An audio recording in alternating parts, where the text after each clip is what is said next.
Magandang araw.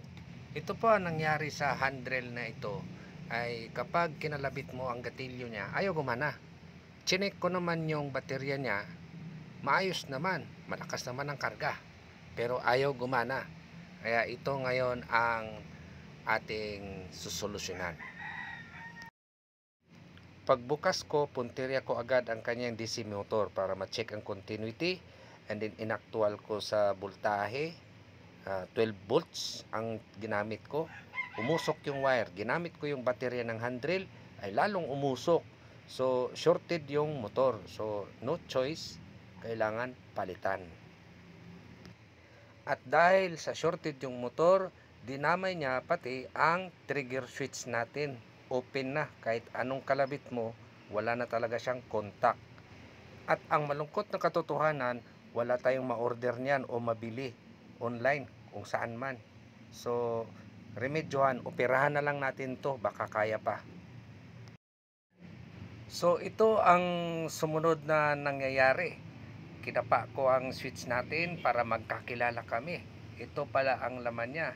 Meron siyang control board para sa kanyang speed control, at meron din siyang mga mechanical switches dito. At ito pala ang nangyari mga bay. Dahil sa shorted yung motor natin, sinalo lahat ng ating switch ang overcurrent load. So nangyayari, uminit ng gusto ang mga contact point ng switch. Buti na lamang at hindi dinamay yung ating control board. Dahil kung magkaganon, ayawan na. What? Balik sa contact ng ating mga switches. Dahil sa shorted yung motor, nag-init siya, di ba? So nag-bend yung terminal ng ano na yon, ng contact. At hindi na sila nagpang-abot kapag tinitrigger natin yung gatilyo. Buti na lamang at dahil sa pag-init ng terminal na yon ay hindi tinunaw yung plastic casing. So buti na lang talaga. So nasusolusyonan pa natin. So ito yung mga pangyayari nung ina-analyze ko ang anong bang na talagang nangyari. Pinapamiliarize ko dito yung itsura ng ating trigger switch. May electronic board, tapos may mechanical switch. Iniisip ko kung nakalas ko to, maibalik ko kaya.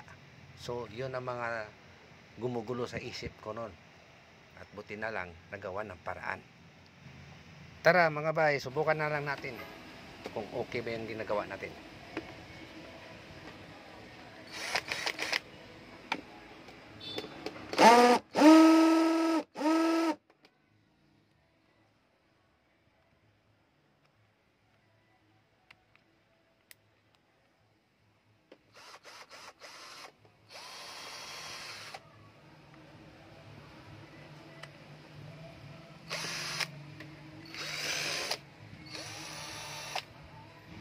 Ayos, isa na namang matagumpay na misyon.